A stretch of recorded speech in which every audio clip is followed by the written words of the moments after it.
والله يدعو إلى دار السلام ويهدي من يشاء إلى صراط مستقيم. Assalamu alaikum wa rahmatullahi wa barakatuh, and welcome to a new episode of your program, Correct Your Recitation. Bismillahir Rahmanir Rahim, alhamdulillahi rabbil alameen, wal aqibatu lil muttaqeen, wa la udwana illa ala al-zalimin. والصلاة والسلام على سيد الأولين والآخرين سيدنا محمد وعلى آله وصحبه أجمعين. All praise due to Allah alone, we praise Him and we seek His help. Whomsoever Allah guides is the truly guided one, and whomsoever Allah leaves astray, no one can show him guidance. May the peace and blessings be upon Prophet Muhammad sallallahu alaihi wasallam. In the beginning of this episode, we ask Allah subhanahu wa ta'ala to teach us what we don't know and to help us to understand and implement what we will learn, inshaAllah, during this current time. I also would like to welcome our guests here at the studio. Assalamu alaikum wa rahmatullahi wa barakatuh. How are you all? As it is our tradition, we'll begin by explaining a few verses of Surah Al-Kahf. Then inshaAllah we'll learn a new rule of the rules of Tajweed al-Quran al-Kareem. And last time we started by the end of the story of Musa and Al-Khadr, Musa alayhi salam and Al-Khadr. We explained, as Allah the Almighty explained, that Al-Khadr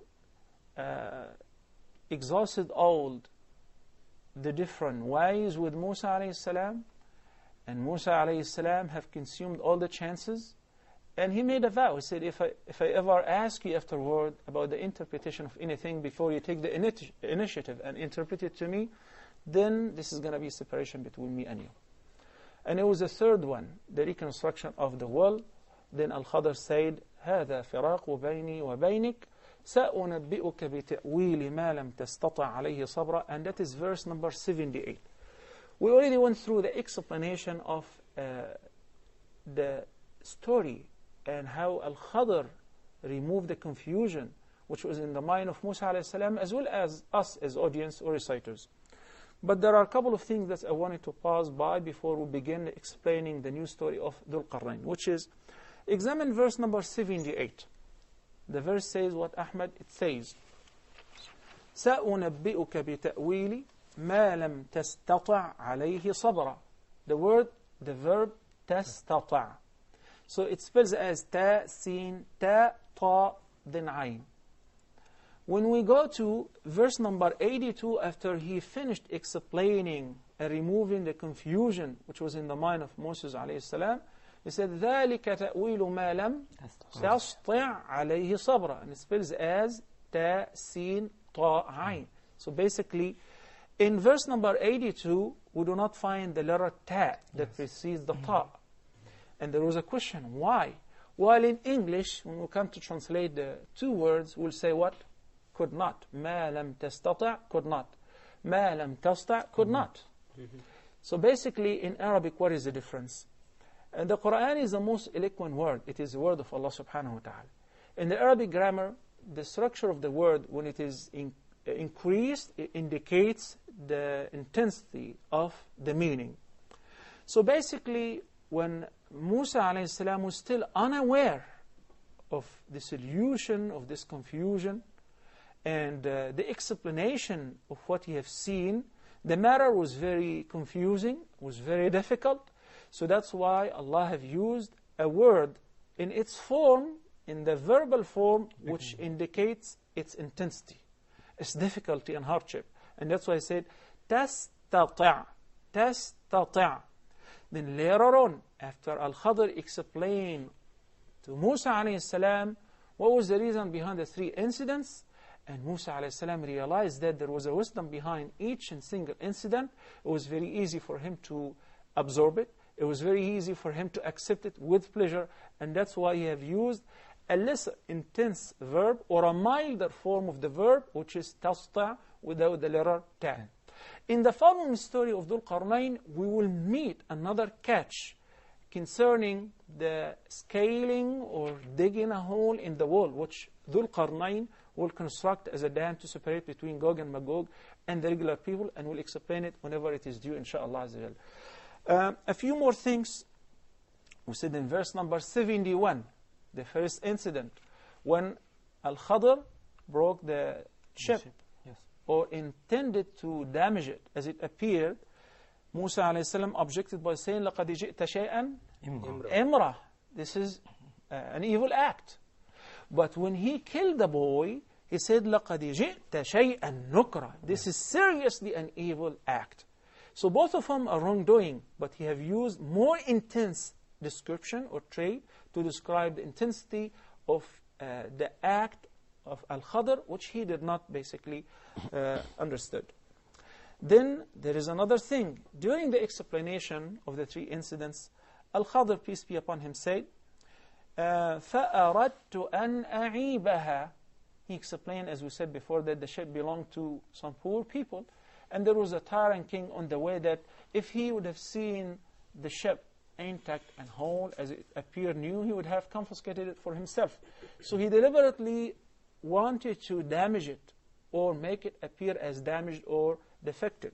So when it came to defect or damage, he said what? فَأَرَدْتُ أَنْ أَعِيبَهَا. I wanted to damage it. So he attributed and ascribed damaging to himself.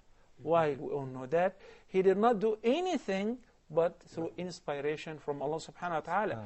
And that's why, if you notice, he would say by the end, وَمَا فَعَلْتُهُ عَنْ أَمْرِي ذَلِكَ تَأْوِيلُ مَا لَمْ تَسْطَعْ عَلَيْهِ صَبْرًا. In verse number 82 he says, this is the interpretation, this is the solution for the confusion that you had, the interpretation of the three incidents. And he said, وَمَا فَعَلْتُهُ عَنْ أَمْرِي. I did not do it simply because I wanted to. Rather, Allah subhanahu wa ta'ala inspired me and He gave me the wisdom to do that.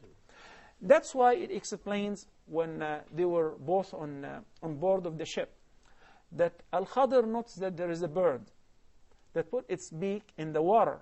So Al-Khadr said to Musa alayhi salam, since both of them were observing this bird, he said, your knowledge and my knowledge comparing to Allah's knowledge is like how much water this bird have taken out of the ocean, which is basically nil. So all what you will be seeing, what will amaze you and will make you surprised, is nothing comparing to Allah's knowledge. A very interesting catch also in the beginning, Al-Khadr said to Musa alayhi salam that it is true that Allah has bestowed upon me knowledge that you have no idea about it. And also, Allah has bestowed knowledge upon you that I have no idea about it. And this is the adab, the etiquette, the manners of the true seekers of knowledge. وَمَا أُوتِيتُم مِّنَ الْعِلْمِ إِلَّا قَلِيلًا. Whatever you have been given of knowledge is just a little. People today brag about being able to do cloning, as they claim, and they think that they can create a human being. Allah the Almighty says, وَمَا أُوتِيتُم مِّنَ الْعِلْمِ إِلَّا قَلِيلًا. All the knowledge that exists on earth is nothing comparing to the knowledge of Allah subhanahu wa ta'ala. And we only learn whatever we learn by the leave of Allah the Almighty. And the Prophet, peace be upon him, taught us a very important lesson, that if you're ever asked about something which you're not sure of its answer, then you should say, I don't know. And this is an answer. Saying, I don't know is an answer, which many people, especially those who started seeking religious knowledge, are reluctant to say it, lest they will be described as ignorant or they do not know much of the deen. While Imam Malik, Shafi'i and others were asked repeatedly, to the point that one of them was asked about 70 mas'ala in the same sitting. Not a single one of them he answered, while he was the great scholar of all time, especially his time. But in every mas'ala he said, I don't know, I don't know, I don't know. So it's easier to say I don't know instead of giving an answer unknowingly, which will definitely mislead others. Especially concerning the interpretation of the Quran, Abu Bakr as-Siddiq, may Allah be pleased with him, made it very clear when he said, أَيُّ سَمَاءٍ تُضِلُّنِي وَأَيُّ أَرْضٍ تُقِلُّنِي إِنْ أَنَا قُلْتُ فِي الْقُرْآنِ بِرَأْيِي. Where can I find a heaven that could shelter me? Where could I find an earth that would bear me to hide here or there from Allah and from His wrath, if I ever dare to say about the meaning of the Quran according to my desire, according to my personal interpretation. So the Quran interprets itself by itself or through the sound sunnah of the Prophet sallallahu alaihi wasallam. Unfortunately, nowadays we have witnessed some people are calling for a modern interpretation of the Quran. Some ignorant people who attribute themselves to knowledge, they say, basically, we have to have a modern translation of the Quran. Some went even very extreme and said, we need a mathematical interpretation of the Quran, a scientific interpretation of the Quran. And they end up twisting the meaning of some of the verses in order to suit what they have in mind or what they have to prove to people. This is false. When it comes to the Quran, you stick to the text. And here we learn some very interesting things from the Quran. Basically, we did not find them out on our own. Rather, our scholars have informed us about these minute differences which really make a great deal of meaning. So here, when he said concerning the ship, he said, فَأَرَدْتُ أَنْ أَعِيبَهَا, I wanted to damage it. He ascribed the damage to himself. And when he came to address the issue of constructing the wall in order to save the treasure of the two orphans, he said what? فَأَرَادَ رَبُّكَ أَن يَبْلُغَ أَشُدَّهُمَا وَيَسْتَخْرِجَ كَنْزَهُمَا. This is a good thing. It's what Allah wanted, even though it was all Allah's will and inspiration. فأراد ربك أن يبلغ أشدهما ويستخرج كنزهما وما فعلته عن أمري ذلك تأويل ما لم تستطع عليه صبرا. What's the difference between the first ayah that when he said فأردت أن أعيبها, and the second ayah when he said فأراد ربك, and there is the last ayah he said فأردنا أن يبدلهما ربهما خيرا منه, according to the baby, the kid when he killed him. Because he killed the boy, and he killed him by Allah's leave, right? And who has the plan behind killing the boy? It's Allah subhanahu wa ta'ala. So he was executing what Allah subhanahu wa ta'ala himself willed. But he only attributed to himself the bad things, what looks like wrongdoing to himself, not to Allah subhanahu wa ta'ala. Initially, as it appeared, the narrator, when it was explained, he said, وَمَا فَعَلْتُهُ عَنْ أَمْرِ. Because now we knew that, would it be better to confiscate the ship or just to cause a little damage in it, to break one of its boards? Obviously, it would be better to make it seem as it's damaged instead of confiscating the whole ship by the Taran king. Well, I was planning to begin today with the story of Dhul Qarnayn, because this is the third question. If you remember, since we began with the Surah Al-Kahf, we said the whole surah was revealed in order to answer the questions of Jews. Basically, the Meccan pagans, who delegated some of them to Al-Madinah, to Ahl al-Kitab, to the Jewish rabbis, to investigate the reality of Muhammad, peace be upon him, and whether he is a true prophet or not. So they said to them, go ahead and ask him 3 questions. The 3 questions were, the first is about the soul, الروح, وَيَسْأَلُونَكَ عَنِ الروح. And that is the only question which was answered in another surah, in Surah Al-Isra. Then the other couple of questions were answered in Surah Al-Kahf, and that's why the whole surah was revealed by the name Al-Kahf, or the cave, in order to answer these 2 questions. So basically, the second question was about the bunch of people, young people, who took a shelter in the cave, and we answered that in details. That was answered in details. Then the last question was, وَيَسْأَلُونَكَ عَنْ ذِي الْقَرْنَيْنِ. And they're inquiring or asking you about the king of the 2 places, or the 2 horns, referring to the east and the west. And hopefully, insha'Allah azza jal, next week we'll go through the story of Dhul Qarnayn in details. But right now we'll take a short break and we'll be back very soon. Please stay tuned. Wassalamu alaikum wa rahmatullahi wa barakatuh.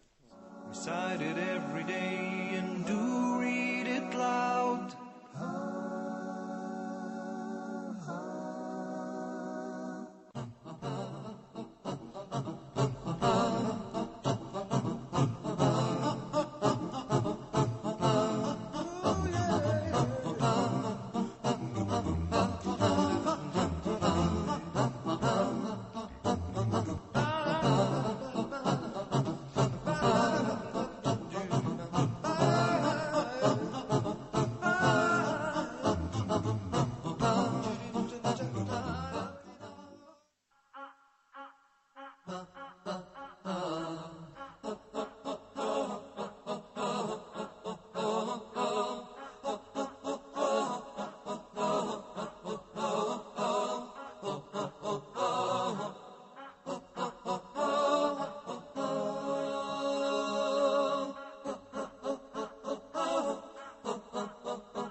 anyone who chooses other than Islam as a religion, as a way, it won't be accepted from him. This Quran has to be understood by the way the companions of Rasulullah understood the Quran. We disconnect ourselves from the actions of certain Muslims who oppress people and kill people unjustly.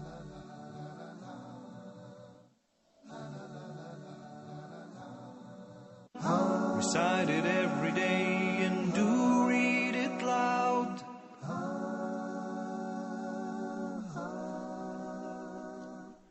Assalamu alaikum wa rahmatullahi wa barakatuh, and welcome back. In this segment, inshallah, we'll study a brand new rule, which is al-qalqalah. I know that many people are very interested and anxiously waiting to know about al-qalqalah and how to practice it. Am I right, Mustafa? Well, today's class about al-qalqalah would require us first to understand the literal meaning of qalqalah. Like, it's taken from moving vigorously or shaking. So the literal meaning, the linguistic meaning of al-qalqalah is disturbance or shaking. You can also call it vibrating. Its applied meaning is, it's a disturbance of the letter when it is in the sukoon condition, meaning when it's not a vowel letter, until a strong accent is heard when it is articulated. So there are certain letters, there are 5 letters, assembled together in one phrase called qutb jad. And we agreed that it does not necessarily have to provide a meaning, it's just a sentence or a phrase in order to be able to memorize the meant letters. In this condition, it's qutb jad, qaf, ta, ba, jim, dal. Any qaf, any ba, any jim, any dal? No, the second letters. Whether they're second permanently or second whenever we stop at it. And we will learn the meaning of that. We studied before al-madd al-arid lis-sukun, they presented you a sukun. Sometimes the letter comes by the end of the word. So if we stop at it, we have to apply the sukun. But if we continue reciting, then the sukun will be dropped and we will pronounce the vowel, the letter with the proper vowel, which the letter itself carries, whether it's fatha, dhamma, or kasra. So these 5 letters, qaf, ta, ba, jim, and dal, whenever they are in the sukoon condition, it is very difficult to pronounce them as non-voweled, because these letters have the trait that they're very strong. Later on, when we come to study, inshallah, the traits, the sifat, the characteristics of the letters, we will classify the Arabic alphabet into 3 categories. The 5 letters of al-qalqalah fall in the category of hurufu al-shiddah. They're very powerful and strong letters. Unfortunately, when we pronounce them in the sukoon condition, they turn to be very weak and confused. So that's why we would tend to vibrate them or shake them or cause a disturbance, as we will learn.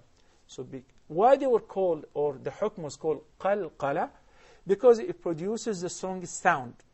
When the 5 letters are sakin, they become very weak. So we have to shake them to produce a strong accent. The letters of al-qalqalah, qutb jad, are strong, as I indicated. So when we attempt to say one of these letters with sukoon, we find the articulation points close completely, and this causes difficulty in pronouncing them due to the imprisonment of the sound behind the articulation points. But when the letters have vowels, we do not face this problem.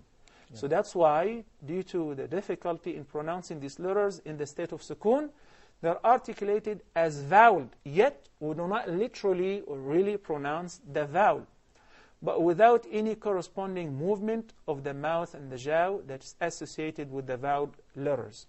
So do not mix up the qalqalah with the vowel under any circumstances. It's only a vibration or the shaking of the letter at its articulation point, without pronouncing or making the movement of the vowel itself. Al-qalqalah has 3 levels. Some books reduce them into 2 by putting the first and the second into 1. So we go with the opinion of the vast majority of the reciters of the Quran. The qalqalah, in its application, have 3 levels. The first level is the greater qalqalah, where the qalqalah appears very obviously the most. It happened when the letter of qalqalah is the last letter of the word, and it is stressed, mushaddad, it has a shadda. Whether with fatha, dhamma, kasra, it doesn't matter. But when we have a letter that has a shadda, we understand that this letter is actually two letters. One of them is vowel and the second is Second. but they are the same type of letter. Yes. So when we stop at the word, we're faced with one of the qalqala letters, so we have to apply qalqala. In addition to, there is actually a shadda. So the qalqala in this condition will be the greatest. Yes. And that's why we call it al-qalqala al-kubra. Take for instance Surah Al-Lahab. The first verse, تَبَّتْ يَدَا أَبِي لَهَبٍ وَتَبَّ. Why? The qalqala is very obvious and it's very strong. It is actually the strongest application of qalqala due to the fact that the last letter is a ba, and this is a qalqala letter. Yes. And it consists of two letters. Yes. One of them is vowel that has a fatha, and the second is sakin. Yes. So that's why we will apply the qalqala in its strongest condition. Yes. And the second category is the middle qalqala, al-qalqala al-mutawassita. When the qalqala letter is the last letter of a word and it is a sakin, that makes it seem like exactly the previous one. But there is only one difference, that it is not stressed. The letter is not mushaddad. So when we stop at the word, we have a qalqala letter by the end of the verse or the word, and we stop at it. So it is lesser than the previous one in its application, such as قُلْ هُوَ اللَّهُ أَحَدٌ. It is a little lesser than وَتَبَّ. Yes. Right? Because it's not mushaddad. Similarly, Surah Al-Tariq is full of qalqala examples. وَالسَّمَاءِ وَالطَّارِقَ وَالطَّارِقَ وَالطَّارِقَ قُلْ هُوَ اللَّهُ أَحَدٌ. Okay? Yes. The third and the last level, obviously, since we have the greater and the middle, then we should have the lesser. But it is still qalqala. We will apply the qalqala, but it's not as strong or as much as the previous two conditions. Yes.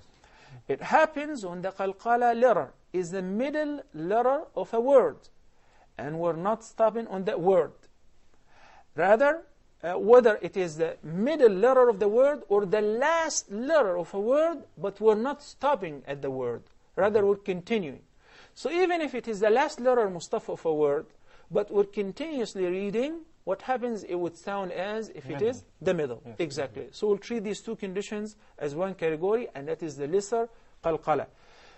Take for instance, the letter case, where we have the qalqala letter is the last letter of a word.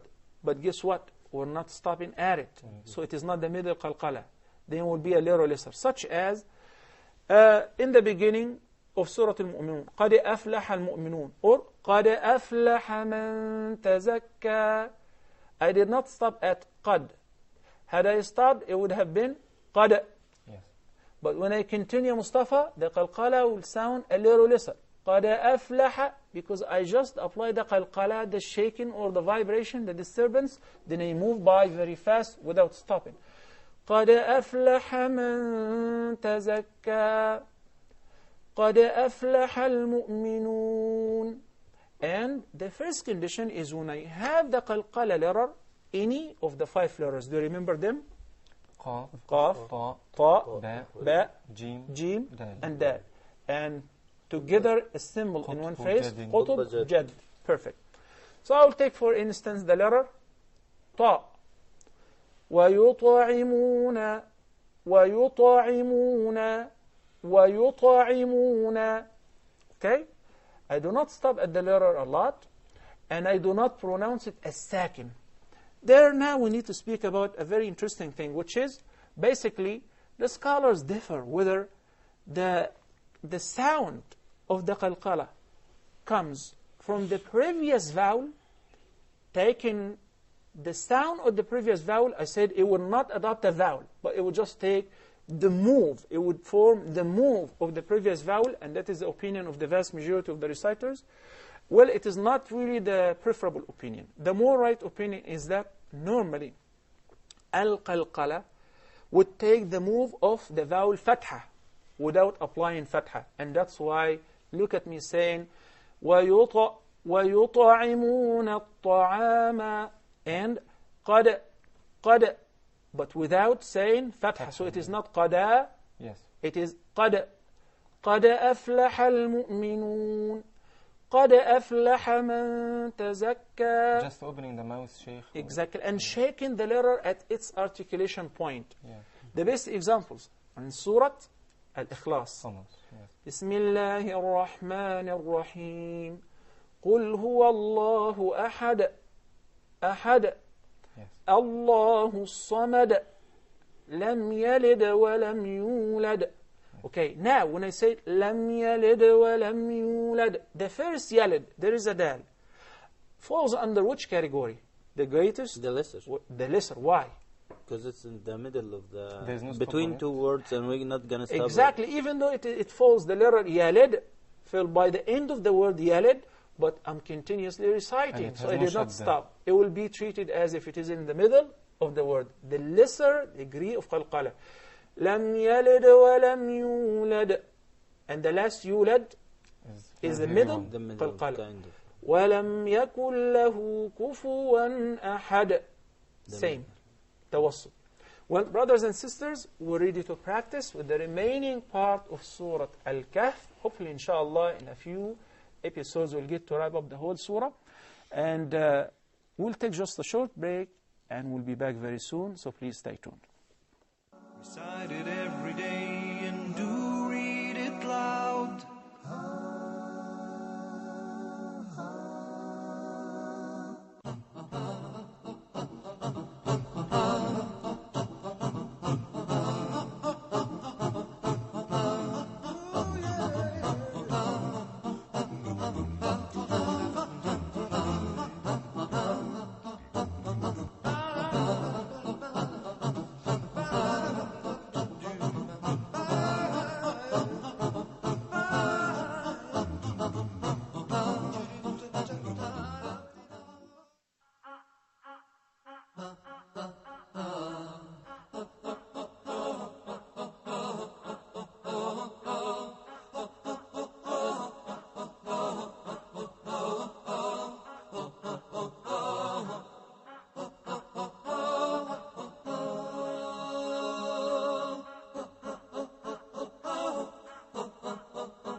Anyone who chooses other than Islam as a religion, as a way, it won't be accepted from him.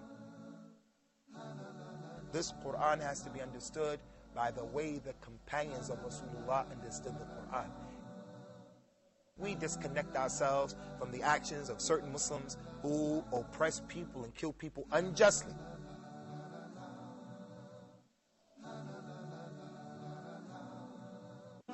Recite it every day and do read it loud.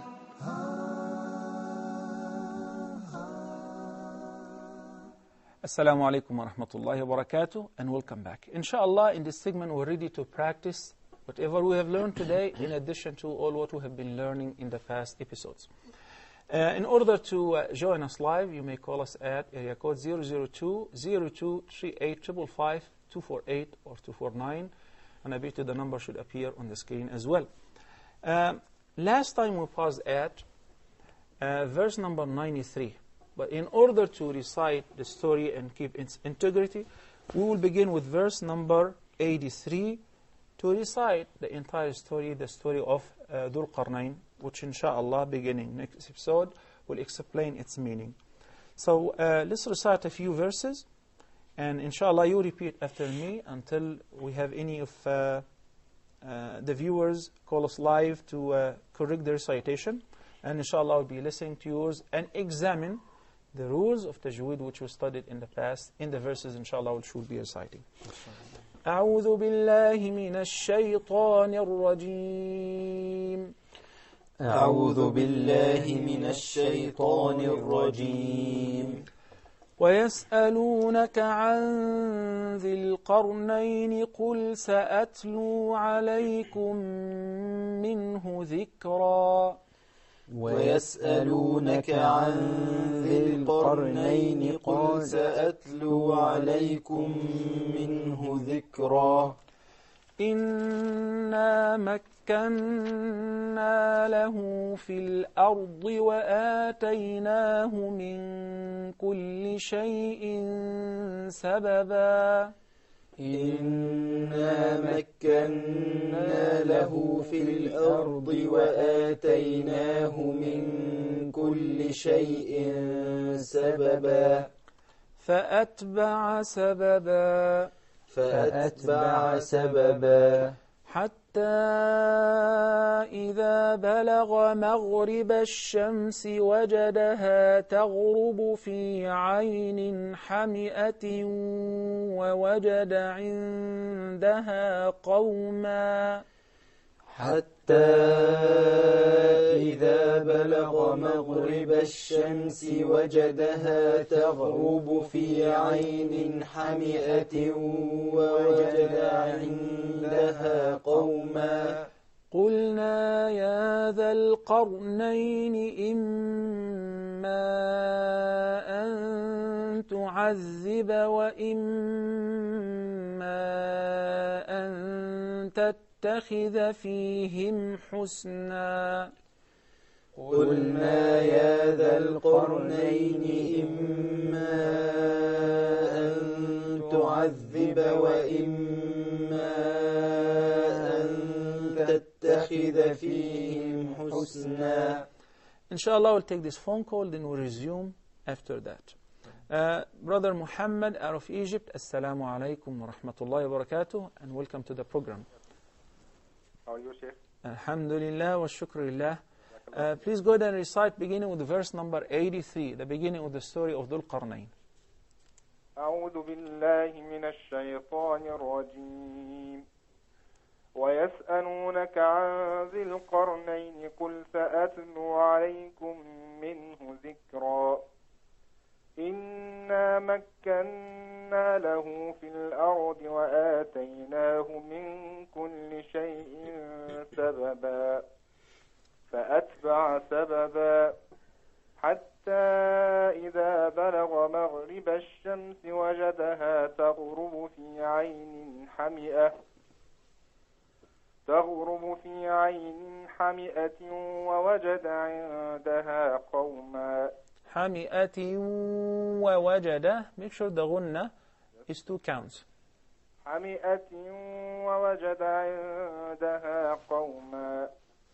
قلنا يا ذا القرنين إما أن تعذب وإما أن تتخذ فيهم حسنا.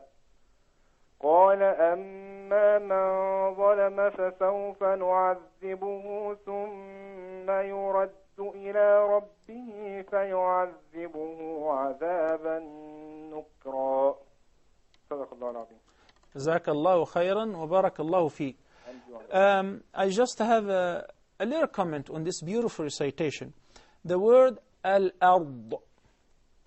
We have the ra in the tafkhim condition and the dad as well. Unfortunately, sometimes we confuse the dad with the dal. So al-ard is totally different than al-ard. But otherwise, my evaluation is that you have a beautiful recitation. May Allah bless you and your family. We'll resume, inshallah, with verse 87. أعوذ بالله من الشيطان الرجيم. أعوذ بالله من الشيطان الرجيم. قال أما من ظلم فسوف نعذبه ثم يرد إلى ربه فيعذبه عذابا نكرا. قال أما من ظلم فسوف نعذبه ثم يرد إلى ربه فيعذبه عذابا نكرا. وأما من آمن وعمل صالحا فله جزاء الحسنى. وأما من آمن وعمل صالحا فله جزاء الحسنى. وأما من آمن وعمل صالحا فله جزاء الحسنى وسنقول له من أمرنا يسرا. وأما من آمن وعمل صالحا فله جزاء الحسنى وسنقول له من أمرنا يسرا. ما شاء الله. Okay, we'll pause for a little bit. We are having a phone call. Sister Ibtihal, Assalamu alaikum wa rahmatullahi wa barakatuh. And Ibtisam, I'm sorry, and welcome to the program. بسم الله الرحمن الرحيم ويسألونك عن ذي القرنين قل سأتلو عليكم منه ذكرا إنا مكنا له في الأرض وآتيناه من كل شيء سببا فأتبع سببا حتى إذا بلغ مغرب الشمس ووجدها تغرب في عين حمية ووجد عندها قوما. I hate to interrupt you, Ibtisam, but make sure you say في عين حمية because it is إظهار. في عين حمئة ووجد عندها قوما قلنا يا ذا القرنين إما أن تعذب وإما أن تتخذ فيهم حسنا قال أم منا ظلم فسوف قال أما من ظلم قال أما من ظلم فسوف نعذبه ثم يرد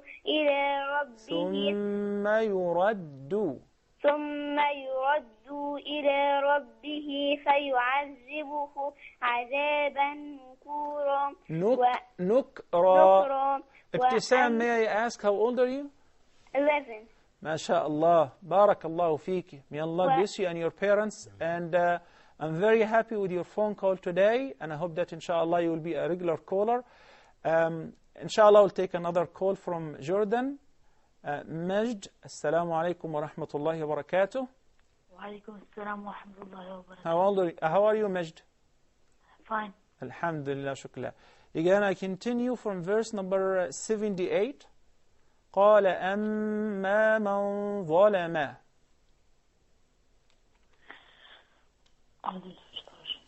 قال أما من ظلم فسوف نعذبه ثم يرد إلى ربه فيعذبه عذابا نكرا وأما من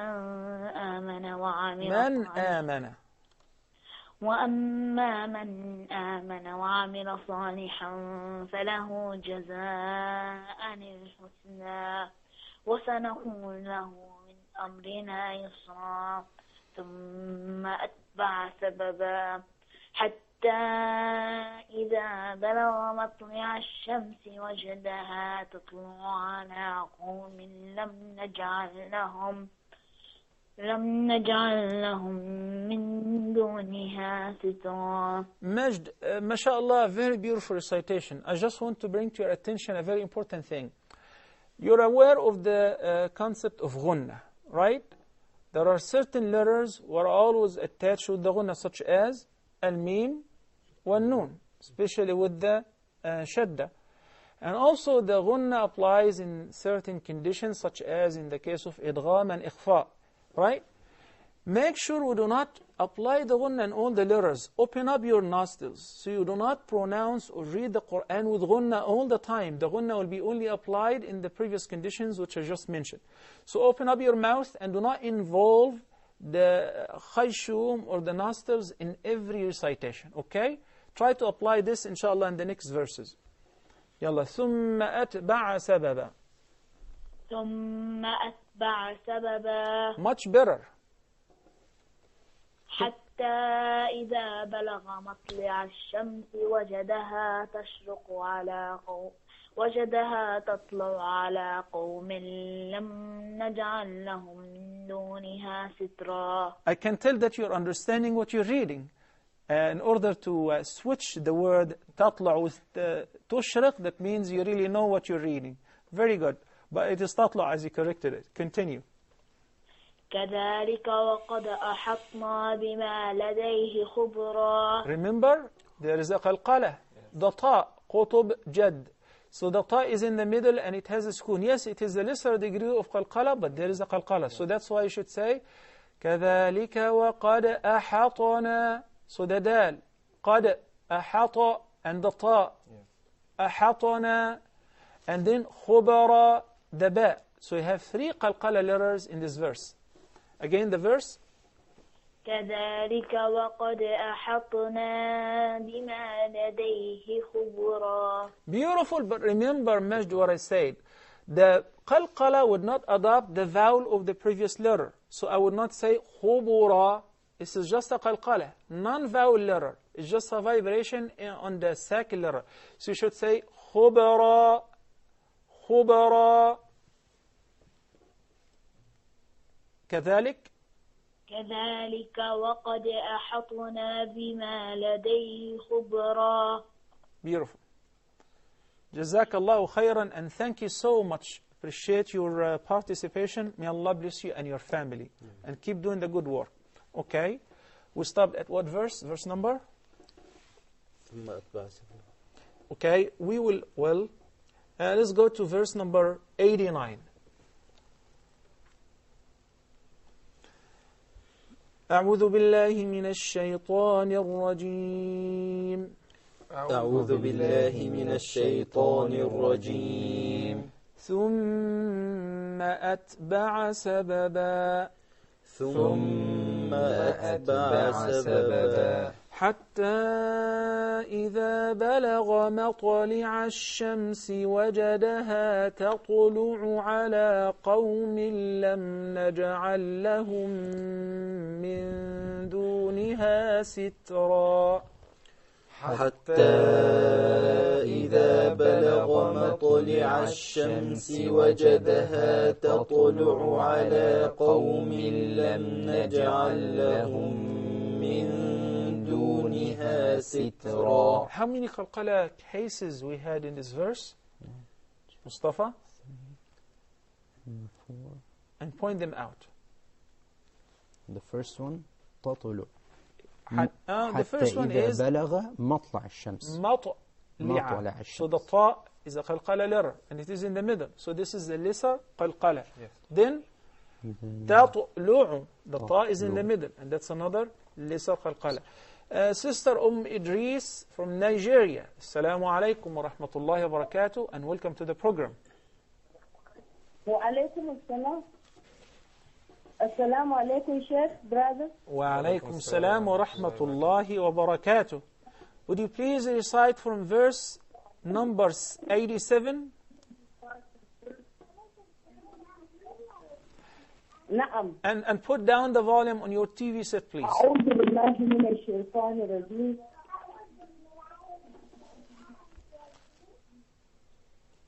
بسم الله الرحمن الرحيم. وأما من آمن وعمل صالحا فله جزاء الحسنى وسنقول له من أمرنا يسرا ثم أتبع سببا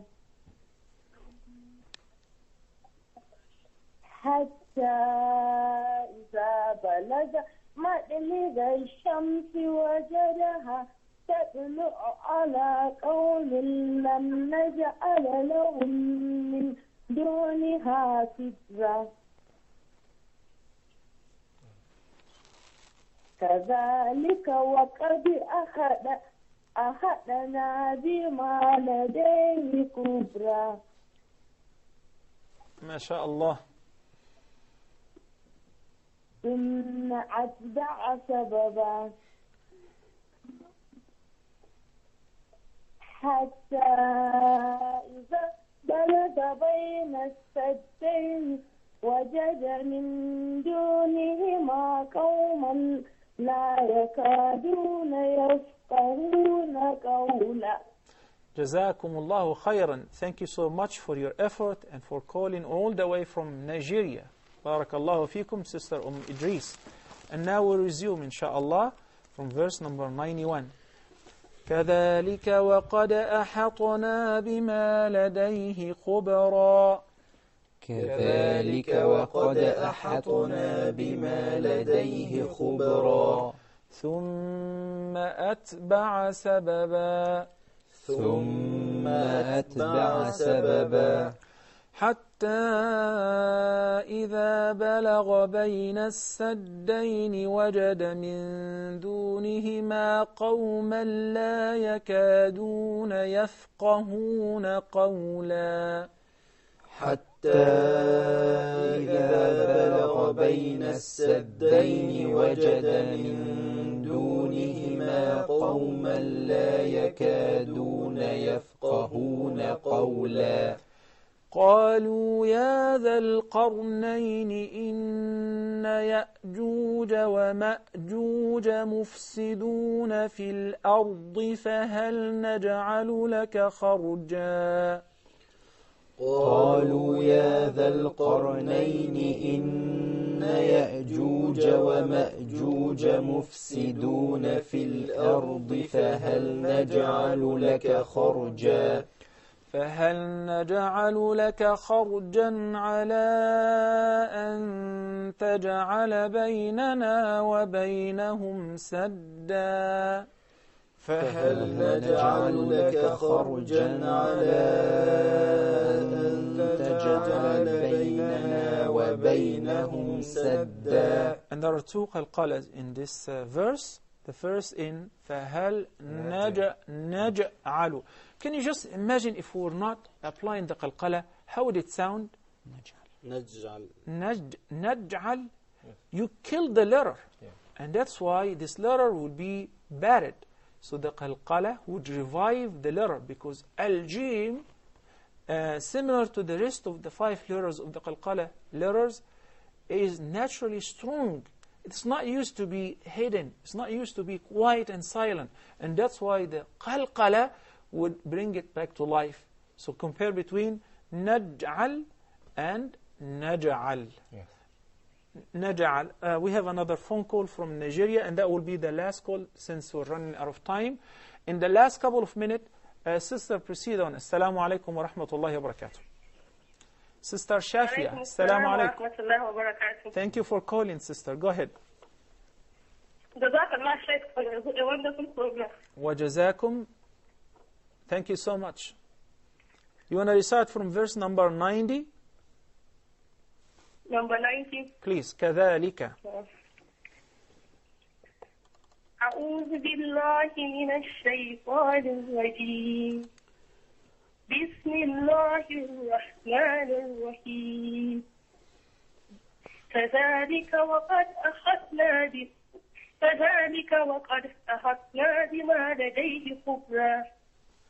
ثم أتبع سببا حتى إذا بلغ بين السدين وجد من دونهما قوما لا يكادون يفقهون قولا. قالوا يا ذا القرنين إن يأجوج ومأجوج مفسدون في الأرض. إن يأجوج ومأجوج مفسدون في الأرض فهل نجعل لك خرجا على أن تجعل بيننا Thank you, sisters, so much. Thank you for calling. May Allah bless you for this effort. And thank you so much for all the callers today and the viewers as well. And the guests. Unfortunately, we ran out of time. This is all the time we have for you today. And hopefully, inshallah, Allah will extend in our lives in order to continue with this program next week. I leave you in peace. Wassalamu alaikum wa rahmatullahi wa barakatuh. Brothers and sisters, to increase your iman, read the miracle, recite the Quran. Recite it every day and do read it loud. The verses of Quran are all Muslims' pride. This miracle was revealed over a long time span, sent from Allah to an angel, then to a man. That man was Muhammad, the best of creation. We were chosen to be part of his nation. He gave us a message, and that was Islam. So read this miracle, recite the Quran.